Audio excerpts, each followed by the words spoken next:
brought to you by L&M, the modern cigarette that lets you get full, exciting flavor through the modern miracle of the pure white Miracle Tip. Live modern. Smoke L&M.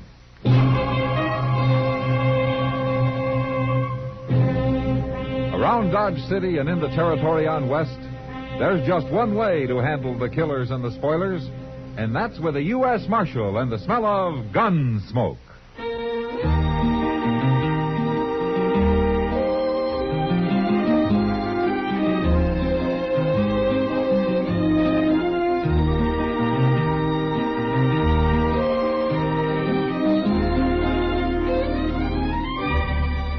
Gunsmoke, starring William Conrad.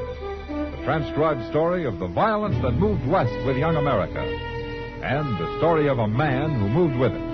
I'm that man. Matt Dillon, United States Marshal. The first man they look for and the last they want to meet. It's a chancy job, and it makes a man watchful. And a little lonely.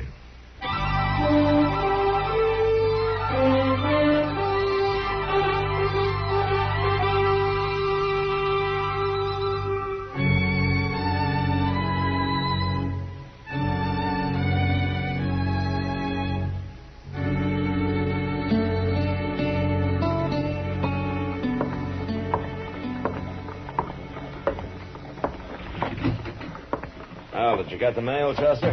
I sure did, Mr. Dillon. And if that railroad gets any slower, yesterday's train's going to start getting into Dodge tomorrow. Well, that's happened a couple of times. Is anything important? I ain't had a chance to look. What? Well, it took Will Borgler so long to get them mailbags sorted. Oh, say, he's coming over here in a little while, Mr. Dillon. Huh? Will is? What for? I don't know. But he's got something on his mind he's about to bust his britches over. He said it had to do with Jim Rankin. Jim Rankin? Well, I hated to bring it up, Mr. Dillon. You and Jim Rankin being close friends like you was. I can't figure what Will Borgler'd know about Jim's murder. He never gets out of that depot except to eat. Well, maybe he's heard something from El Paso, something over the telegraph. There's nothing to hear, Chester, and there won't be. He was killed for that payroll he was carrying. Well, but they never did find the body. Well, they buried him somewhere out there on the desert, more than likely, and then jumped the border.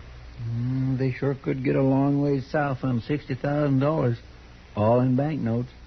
Wouldn't be no weight to it. Wouldn't even fill a saddlebag. It's funny, I was always joshing him about that. A full-grown man being a messenger boy for Wells Fargo. Going around carrying a little old hand case with him. And being a target for every hold-up man west of St. Louis. I know. I never had no call to be plaguing him. When I think of it now, I could just kick myself. Jim knew you didn't mean it, Chester.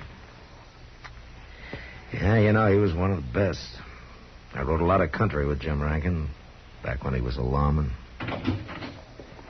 Evening, Marshal. Oh, come on in, Will.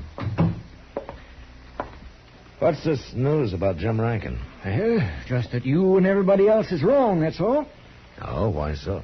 Because all of you figured them killers must have headed south after they murdered Rankin. But they've come north, Marshal. Well, what makes you think so? These.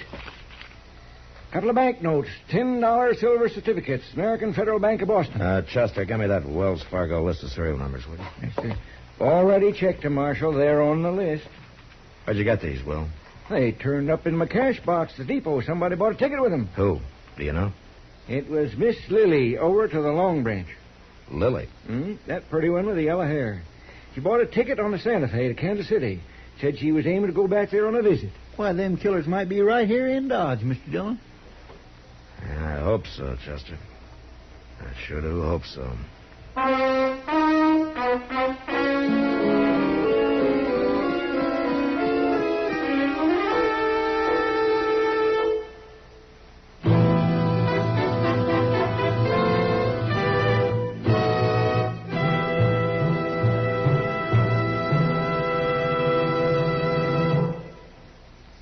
Why don't you live modern? Live modern. Live modern. Change to L&M. Only with L&M can you enjoy the full, exciting flavor of today's finest tobaccos through the modern miracle of the L&M Miracle Tip. Through the pure white miracle tip, L&M tastes richer, smokes cleaner, draws easier. No other cigarette, plain or filter, gives you all the flavor you want. The rich, exciting flavor you get only from L&M. So light up, free up, let your taste come alive. Live modern. Smoke L&M. Make today your big red letter day and start to live the modern way. Live, live, live modern. Get L&M today.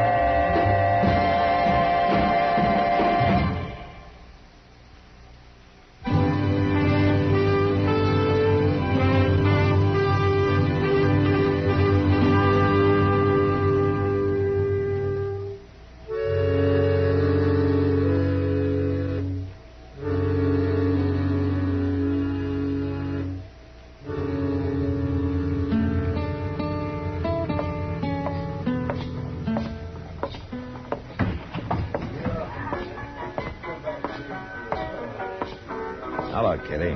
Well, good to see you, Matt. You've been a real stranger the last month. Ever since Well, Since Jim Rankin was murdered, huh? I didn't mean to rub salt in. That's all right, Kitty. In fact, that's the reason I'm here now. Huh? Buried him somewhere out there on the desert, more than likely, and then jumped the border. They sure could get a long ways south on $60,000. All in bank. Odd what? You? A marshal's pay won't get you far in that club, Matt. The dues are pretty high, you know. This wouldn't be just a case of one pretty woman talking about another pretty woman, would it? No, seriously, Matt. Didn't Jim ever tell you about it? Jim? Jim Rankin. You didn't know about it? About what? I thought you knew he was spending all his time with Lily. No, I didn't. I'll see you later, Kitty.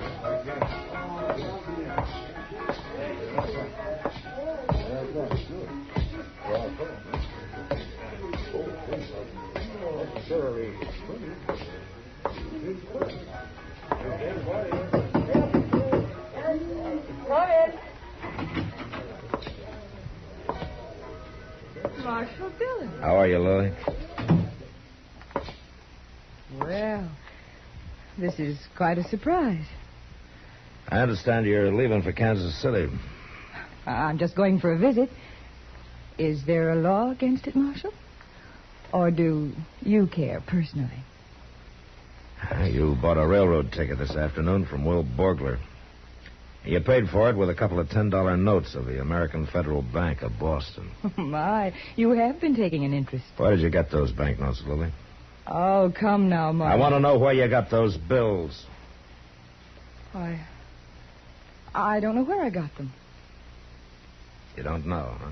Of course not. The gentlemen who come into the Long Branch are usually quite And the generous. gentlemen who come in usually carry gold or silver. Paper money is rare in Dodge, and you know it. I don't remember who gave them to me, and what difference does it make? They're good, aren't they? Yeah. And they were stolen from a man who disappeared from a blood-stained room in El Paso, Texas. How do you know? Because Wells Fargo records the serial number of every banknote they ship. And these numbers... Why don't you live? Marshal, Jim and I were going to be married. We're going to be married. Is it that unbelievable? It's just that Jim never mentioned it, that's all. He knew what you'd say. When did you see him last, Lily? 10 days before he got killed.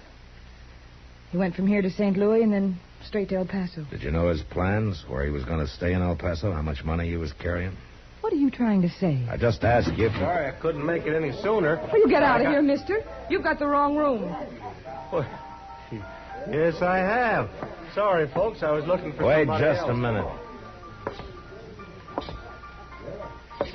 You're a gambler, aren't you? Houseman over at the Elephorganza. That's right, Marshal. Deuce McCoy. Who were you looking for? Nobody. I'll not bother you folks any longer. McCoy. You wouldn't happen to have any banknotes on you by any chance, would you?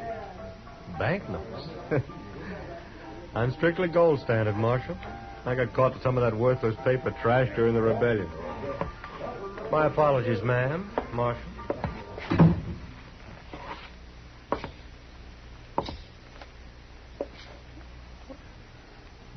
Why are you looking at me that way? I never saw him before in my life. Lily, if you're in the clear, then I'm sorry for misjudging you. You should be. But if you're not, if you did have anything to do with Jim's murder, I'll bring you in for it if it takes me the rest of my life.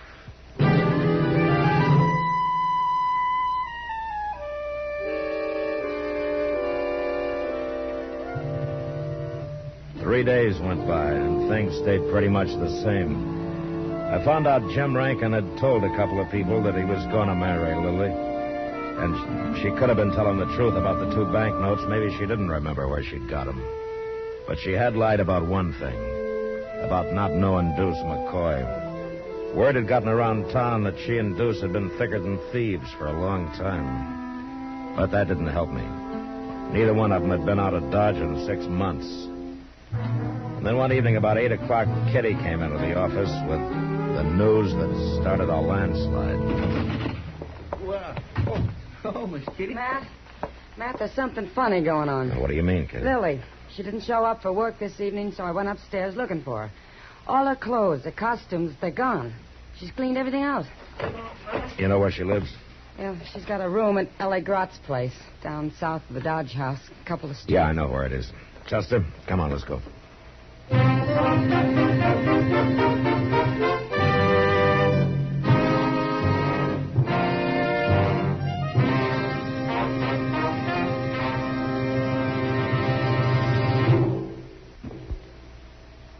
Why don't you live modern? Live modern. Live modern. Change to L&M. Yes, have an L&M. Enjoy a really modern cigarette. A cigarette that gives you all the full, exciting flavor of today's finest tobaccos. No other cigarette, plain or filter, gives you the flavor you get through the modern miracle of the L&M Miracle Tip. Through the pure white Miracle Tip, L&M tastes richer, smokes cleaner, draws easier. So light up, free up, let your taste come alive. Live modern. Smoke L&M. Make today your big red letter day and start to live the modern way. Live modern. Get L&M today.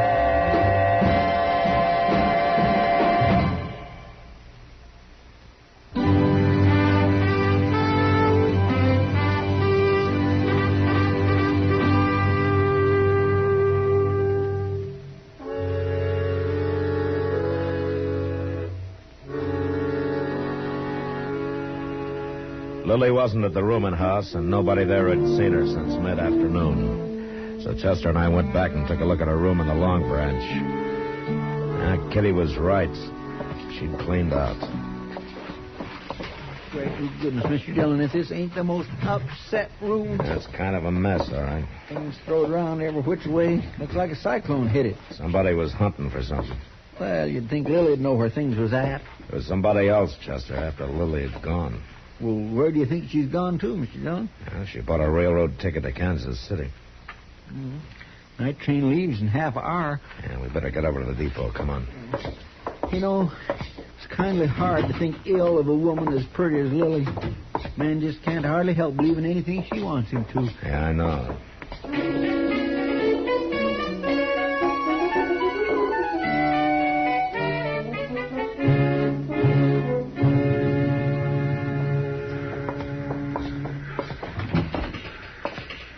Marshal, hey, I'm glad you're here. I was just aiming to send a boy over to tell you. Tell me what, Will? Well, about them two. They're here. Miss Lily and that there gambler feller, Deuce McCoy. Oh? Yeah, he's the one that brought the trunks in, but part of them's hers. He wasn't fooling me none. Are they both leaving? Is he going with her? Well, I reckon so. Bought herself a ticket to Kansas City, same as hers. They didn't pay for it with no banknotes, so he used gold. Uh-huh. Where are they now, Will? Well, they've been hanging around down there at the end of the platform. Stayed clear of the light, I figured. Maybe you don't want to draw no attention to themselves. It ain't like Miss Lily, neither. Ordinarily, she'd have herself rigged out fit to kill. Be strutting around here bold as brass. What? That was down the platform. Yeah, come on, Chester. Straight ahead, Marshal.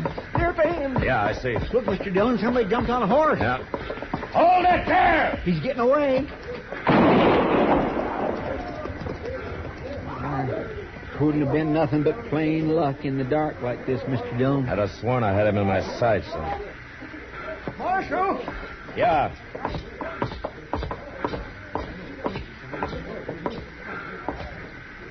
It's Miss Lily and that gambler feller. They shot both of them. He's dead.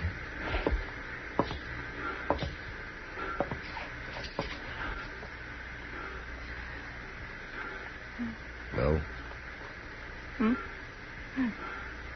Who was it, Lily? Who shot you? He came back. Who? Jim.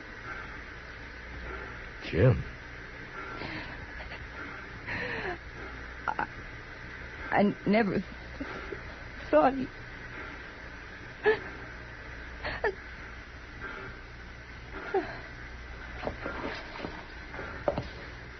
We gonna go after Mr. Dillon? No, we'll wait till sunup, Chester. Sunup? There's no hurry, not now. I got a pretty good idea where Jim will head for.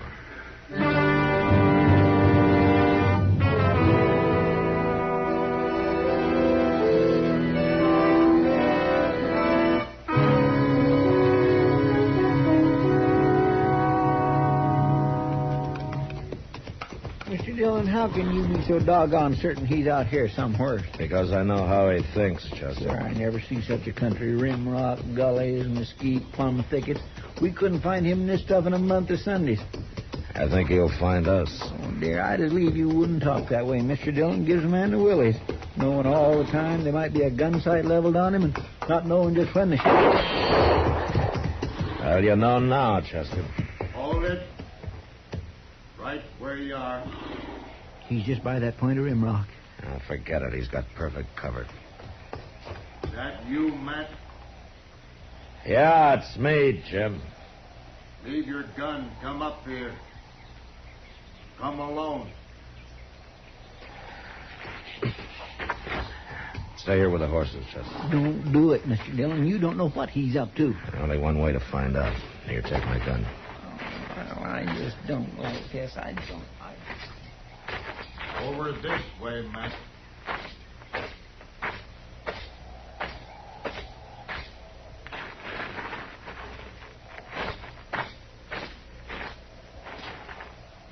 Matt, you're a fool. I could have shot you dead. I was betting you wouldn't. Why'd it have to be you? What's the difference, Jim? It'd have been somebody sooner or later. You knew it was me, or you wouldn't have come here. How did you know, Matt? Lily told me. Before she died. I'm sorry about that. In a way. Last night I went to her room and found she'd taken the money and run out on me. I've been living down along the river bottom since I rode up from El Paso. I was... What's the matter, Jim? It was pretty good shooting last night, Matt. Dark as it was. Well, we better get you in the dock. Oh, no. Forget it, Matt. I know how I stand. Lily never did mean to marry me, Matt.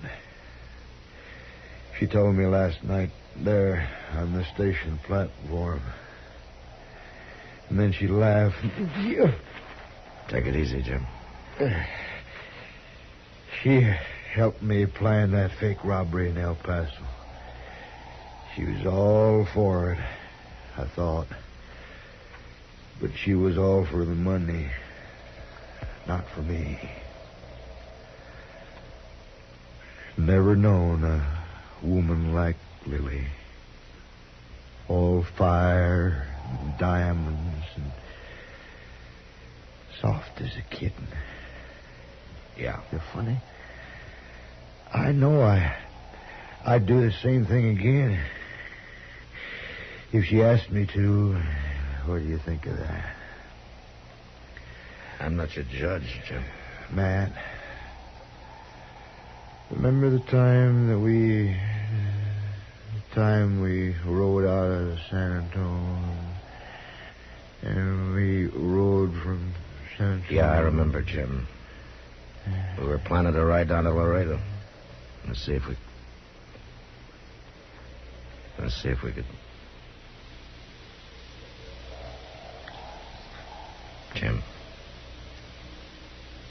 Jim?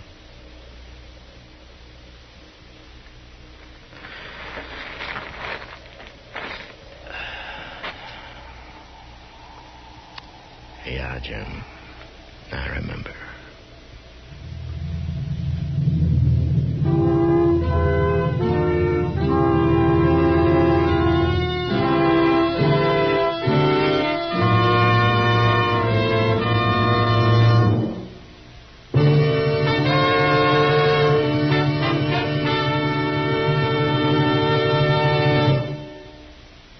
In a moment, our star, William Conrad. When you're at home and use a match to light a cigarette or the stove, what do you do with that match when you're through with it? You make sure it's out, of course. After all, you don't want to have the house burned down. For the same reason, you wouldn't think of leaving the kitchen stove blazing away when you left home. But some of us forget these precautions when we're in the woods. Some folks will stroll through heavily wooded country, light a cigarette, and casually toss the match away without bothering to see if it's out. They'll also toss the cigarette butt away, still burning. And if they've been using a campfire, they may even leave that to smolder. From now on, make yourself a committee of one to help prevent forest fires, because forest fires are usually started by just such carelessness. Whenever you're in the woods or driving past a wooded area, break all matches in two before discarding them. Make sure all smokes are completely out, and drown all campfires. Don't leave any sparks behind. They can cost our country millions of dollars in lost timberland. Remember, only you can prevent forest fires. And now, William Conrad. You know, there were rifles of all makes out on the frontier. Springfields, Henrys, Spencers, Colts, Maynards, Enfields, Sharps, even old flintlocks.